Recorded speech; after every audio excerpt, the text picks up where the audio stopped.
નમસ્કાર. ગુજરાતના ખૂણે ખૂણે વિકાસની મોટી મોટી વાતો ફાડનારી સરકારની આંખ ક્યારે ખુલશે? જો આંખ ન ખુલે તો કેટલી આંખો મીચાઈ જશે? આજે વાત કરવી છે કહેવાતા વિકાસની.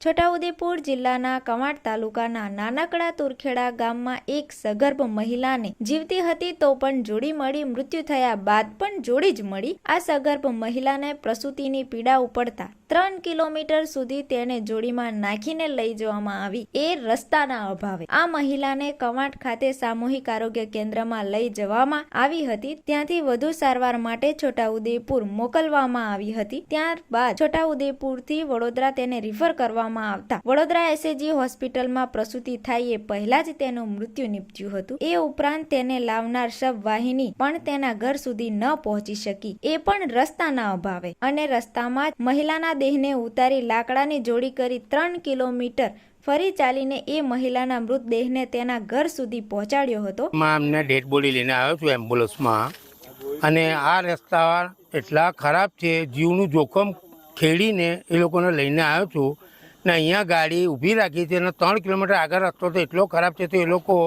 જોલીમાં લઈને ગયા છે બાંબુથી બાંધીને.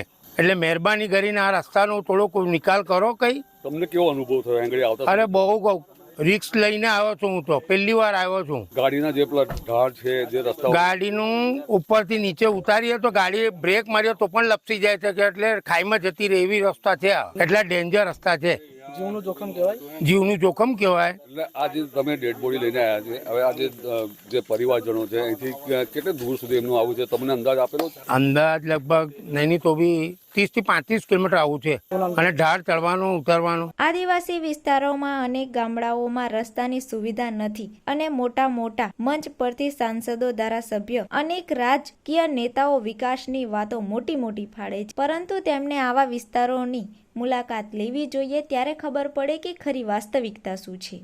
આઝાદીના આટલા વર્ષો બાદ પણ અંતરિયાળ વિસ્તારોમાં લોકોને રસ્તા નથી મળ્યા. આ તુરખેડા ગામમાં અંદાજે 7 જેટલા ફળિયા છે અને તેમાં 4000 જેટલી વસ્તી નિવાસ કરે છે.